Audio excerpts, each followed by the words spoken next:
എൻ്റെ എല്ലാ കൂട്ടുകാർക്കും ഹരിശ്രീയിലേക്ക് സ്വാഗതം. ഇന്ന് നമ്മൾ പറയാൻ പോണത് ഇപ്പോൾ അടുത്ത ആയിട്ട് നടന്ന ഒരു എക്സാമിന്റെ ക്വസ്റ്റ്യൻ പേപ്പറാണ്. അതിലെ മാത്സ് പാർട്ടാണ് നമ്മൾ ഇന്ന് നോക്കണത്. അപ്പോൾ ഫസ്റ്റ് ക്വസ്റ്റ്യൻ നോക്കിയോളൂ. എക്സിന്റെ 15% എന്നത് വൈയുടെ 20%-ന് തുല്യമായാൽ എക്സ് ഇസ് ടു വൈ എത്ര? എങ്ങനെയാണ് നമ്മളത് ചെയ്യുക? എക്സിന്റെ എത്ര ശതമാനം പറഞ്ഞിരിക്കണേ? 15% അല്ലെ? അപ്പൊ നമ്മൾ എങ്ങനെയാ ചെയ്യാ? എക്സ് ഇൻറ്റു 15/100 ആണ് എക്സിന്റെ 15% എന്ന് പറയുന്നത്. അത് എന്തിനു തുല്യമാണ്? വൈയുടെ 20%-ന് തുല്യമാണ്. വൈ ഇൻറ്റു 20/100 ആണ്. അപ്പൊ നമുക്ക് കാണേണ്ടത് ഇനി എന്താണ്? എക്സ് ഇസ് ടു വൈ ആണ്. അതായത് എക്സ് ബൈ വൈ കിട്ടിയ നമുക്ക് എക്സ് ഇസ് ടു വൈ കാണാം. ഇവിടെ 100 രണ്ടിലും ഉള്ള കാരണം അത് ക്യാൻസൽ ചെയ്ത് കളയാം. പിന്നെ നമ്മൾ എന്താണ്, അപ്പൊ നമുക്ക് എക്സ് ബൈ വൈ എന്താണെന്ന് എഴുതാം. 20 എക്സ് ബൈ വൈ എന്ന് പറയുന്നത് 20/15 ആണ്. ഇതില് രണ്ടിലും എന്ത് പോവും? 5 പോവും അല്ലെ? 4 5 20, 3 5 15. അപ്പൊ 4/3. അപ്പൊ എക്സ് ഇസ് ടു വൈ എത്രയാണ്? 4:3 ആണ്. അപ്പൊ ബി എന്നുള്ളതാണ് ആൻസർ. അപ്പൊ നമ്മള് എന്ത് ചെയ്യണം? എക്സിന്റെ 15%, വൈയുടെ 20% എന്ന് പറഞ്ഞാൽ നമ്മൾ നേരെ തിരിച്ച് എഴുതണം. എക്സ് ഇസ് ടു വൈ എന്ന് പറയുന്നത് 20:15. അതായത് 20:15 എത്രയാണ്? 4:3. അതാണ് എളുപ്പ വഴി. അപ്പൊ നിങ്ങൾ ഇത് പഠിച്ചു വെച്ചാൽ മതി. ഈ എക്സ് ഇസ് ടു വൈ എന്നുള്ളത് നമ്മൾക്ക് എന്താണ്? 20:15. വൈ ഇസ് ടു എക്സ് എന്നുള്ളതാണ് എഴുതേണ്ടത്. വൈന്റെ ശതമാനം എത്രയാണോ അത് ഇസ് ടു എക്സിന്റെ ശതമാനം എത്രയാണോ അത്. അപ്പൊ അതിന് നമ്മള് 5, അതായത് 5 ഇതിന്ന് രണ്ടെന്നും പുറത്തേക്ക് എടുത്താൽ നമുക്ക് എന്ത് കിട്ടും? 4:3. അതാണ് ചെറിയ രൂപം. അടുത്ത ക്വസ്റ്റ്യൻ നോക്കാം. ഒരു ക്ലാസ്സിലെ 10 കുട്ടികൾ പരസ്പരം ഹസ്തദാനം നൽകിയാൽ ആകെ എത്ര ഹസ്തദാനം നടക്കും? അപ്പൊ ഞാൻ ഇതിന്റെ എളുപ്പ വഴി പറഞ്ഞു തരാം. പക്ഷെ ആദ്യം നിങ്ങൾ എന്ത് ആലോചിക്കണം? 10 ആളാണ് വെച്ചെങ്കിൽ 9 ഹസ്തദാനം ഉണ്ടാവുള്ളൂ അല്ലെ? 10 ആൾക്ക് 9 ഹസ്തദാനം, 9 ആൾക്ക് 8 ഹസ്തദാനം, അങ്ങനെയല്ലേ ഉണ്ടാവുക? അപ്പൊ അങ്ങനെ 2 ആൾക്ക് 1 ഹസ്തദാനം വരെ എഴുതണം അല്ലെ? അപ്പൊ ആകെ ഹസ്തദാനം എന്ന് പറയുന്നത് എന്താണ്? 1 + 2 + അങ്ങനെ എത്ര വരെ കൂട്ടണം? +9 വരെ കൂട്ടണം. അപ്പൊ അതിന് നമ്മൾ എന്താ ചെയ്യാ? അതായത് ഇതെന്ന് പറയുന്നത് എണ്ണൽ സംഖ്യകളാണ്. അതിന്റെ തുക എന്ന് പറയുന്നത് n × n+1/2 ആണ്. അപ്പൊ 9 × 9 + 1 10/2. അപ്പൊ എന്താണ്? 9 × 5 45 എന്നുള്ളതാണ് ആൻസർ. ഇനി ഇതിന്റെ എളുപ്പ വഴി പറഞ്ഞു തരാം. 10 കുട്ടികൾ പരസ്പരം ഹസ്തദാനം, എത്ര കുട്ടികളാണോ അപ്പൊ അതിനുള്ള വാക്യം എന്താണ്? n × n-1/2. അതായത് 10 × 10 - 1 എത്രയാണോ? 9/2. അപ്പൊ ഇവിടെ 5 പ്രാവശ്യം പോവും. 9 × 5 45. അപ്പൊ ഇത് നിങ്ങൾ പഠിച്ചു വെച്ചാൽ മതി, വേഗം ആൻസർ ചെയ്യാൻ പറ്റും. അടുത്ത ക്വസ്റ്റ്യൻ നോക്കൂ. 4701 ഏത് സംഖ്യ കൂട്ടിയാൽ തൊട്ടടുത്ത പൂർണ്ണവർഗം ആകും? അതായത് നമ്മള് ഏകദേശം നോക്കി നോക്കാം. 47 ആണ് ഇവിടെ വരുന്നത്. അപ്പൊ ഇത് എത്ര വരും? 7 7 49 അപ്പൊ അതിനെക്കാട്ടും മുന്നേ 6 ആണ് ഇവിടെ വരേണ്ടത്. 6 6 36 കഴിഞ്ഞിട്ടുള്ള സംഖ്യയാണ്. അപ്പൊ 60 പിന്നെ എത്രയെങ്കിലും വരും. അപ്പൊ ഇവിടെ വരുമ്പോ 1 വരുന്നത് കൊണ്ട് ഞാൻ എന്ത് ചെയ്തു? 69 നോക്കി നോക്കിയേ. 69 × 69. കാരണം എന്താണ്? 6 6 36. അത് കഴിഞ്ഞിട്ട് 47ലേക്ക് കുറേയും കൂടി കൂടുതലുണ്ട്. അതുകൊണ്ടാണ് ഞാൻ 69 നോക്കിയത്. അല്ലെങ്കിൽ 61 നോക്കാമായിരുന്നു. പക്ഷെ 6 കഴിഞ്ഞിട്ട് 47 വരെ എന്ന് പറഞ്ഞാൽ 6 6 36 കഴിഞ്ഞ് പിന്നെ 47ലേക്ക് എന്ന് പറഞ്ഞാൽ കുറെ കൂടുതലുണ്ട്. അപ്പൊ 69 നമ്മൾ നോക്കാൻ നല്ലത്. 9 × 9 81, 8 9 × 6 54, 8 62, 9 × 6 54, 5 6 6 36, 5 41. അപ്പൊ എന്താ വരിക? 1 6 7 4 4 7 6 1 എന്നുള്ളത് പൂർണ്ണവർഗമാണ്. അപ്പൊ നമുക്ക് തന്നിക്കണത് എത്രയാണ്? 4 7 0 1 അപ്പൊ നമ്മൾ എത്ര കൂട്ടിയാൽ മതി? 60 കൂടിയും കൂട്ടിയാൽ മതി. അപ്പൊ ബി എന്നുള്ളതാണ് ആൻസർ ആയിട്ട് വരിക. അടുത്ത ക്വസ്റ്റ്യൻ നോക്കൂ. 4 × 5 പ്ലസ് 14 പ്ലസ് 8 മൈനസ് 36/9 എത്ര? ഇത് ബോർഡ് മാസ് റൂൾ വെച്ചിട്ട് ചെയ്യണേ. ബ്രാക്കറ്റ് ആദ്യം ചെയ്യണം. ബ്രാക്കറ്റ് ആദ്യം ചെയ്യുമ്പോൾ നമുക്ക് എന്തുണ്ടാവും? 14 8 22 എന്ന് കിട്ടും. ഇനി എന്താ ചെയ്യണ്ടേ? ഡിവിഷൻ ചെയ്യണം ആദ്യം. 36/9 എന്ന് പറഞ്ഞാൽ എത്രയാണ്? 4 വരും. അപ്പൊ 22 മൈനസ് 4 എന്ന് ഇവിടെ വന്നു. ഇനി നമ്മൾ മൾട്ടിപ്ലിക്കേഷൻ ആണ് ചെയ്യേണ്ടത്. 4 5 20 20 പ്ലസ് 22 മൈനസ് 4. അപ്പൊ എത്രയാണ് വരിക? 42 മൈനസ് 4 38 എന്നുള്ളതാണ് ആൻസർ ആയിട്ട് വരിക. അടുത്ത ക്വസ്റ്റ്യൻ നോക്കാം.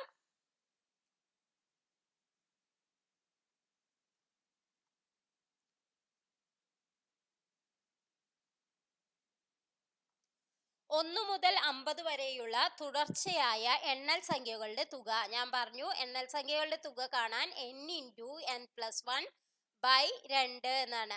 n എന്ന് പറയുന്നത് എന്താണ്? ഇവിടെ 50 വരെയുള്ള തുടർച്ചയായ എണ്ണൽ സംഖ്യകൾ എന്ന് പറഞ്ഞാൽ 50 × 50 + 1 എത്രയാണ്? 51/2 ആണ്. അപ്പൊ എന്താണ്? 50 × 51 എത്രയാണ്? 0 ഓരഞ്ച് 5 5 25. ഇനി ഇതിന്റെ പകുതി എടുക്കണം അല്ലെ.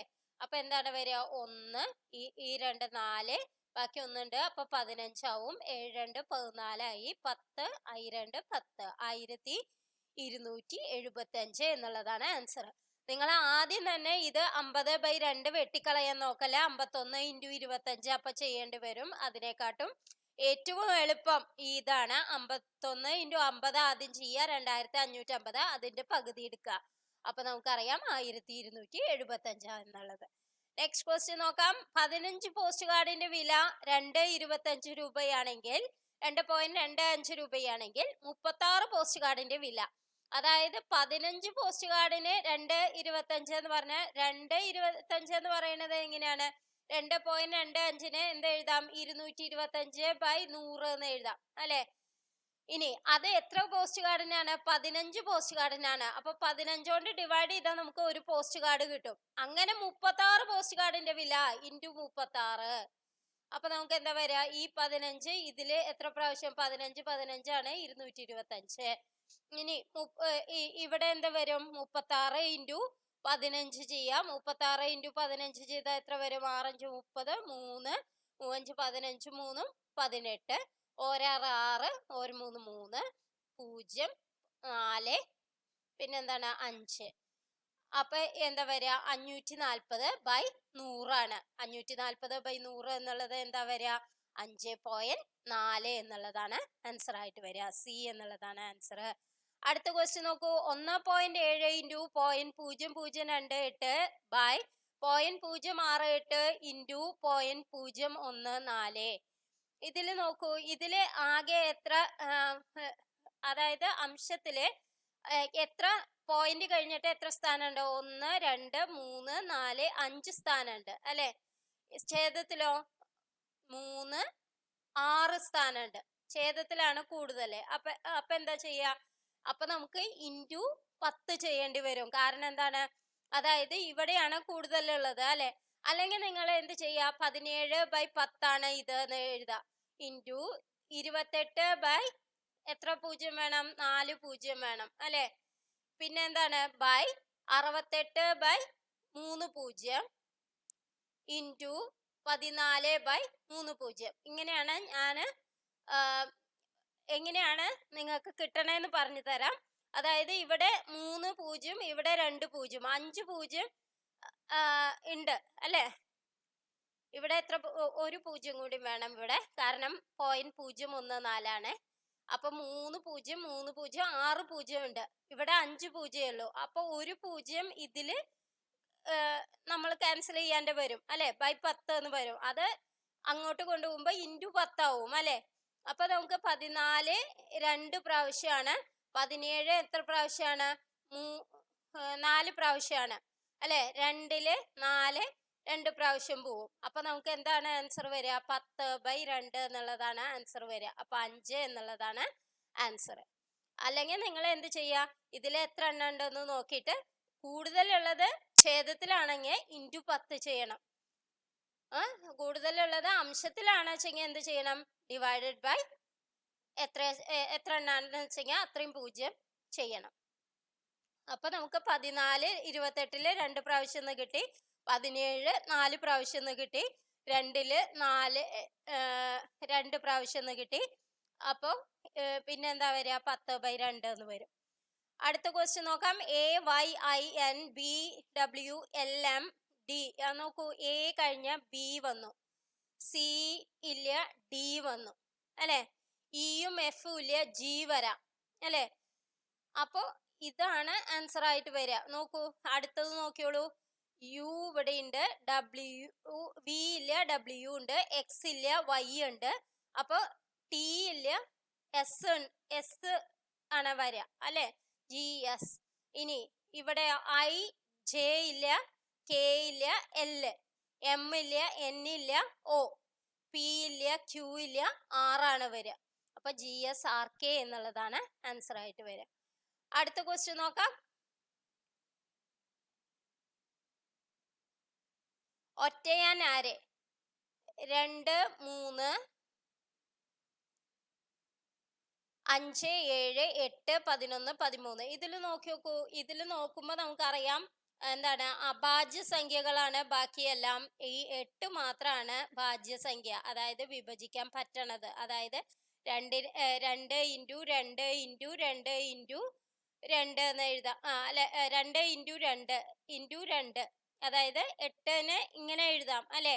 ഇതില് ബാക്കിയെല്ലാം എന്താണ്, അതിന്റെ ഘടകങ്ങൾ എന്ന് പറയുന്നത് ആ സംഖ്യയും ഒന്നും മാത്രമാണ്. അപ്പൊ ഏതാണ് ആൻസർ ആയിട്ട് വരിക? ബി എന്നുള്ളതാണ് ആൻസർ ആയിട്ട് വരിക. നെക്സ്റ്റ് ക്വസ്റ്റ്യൻ നോക്കൂ. 10 7 4 എന്ന ശ്രേണിയിലെ 25ാം പദം 10ന്ന് കുറയ്ക്കുകയാണ് ചെയ്യണേ അല്ലെ.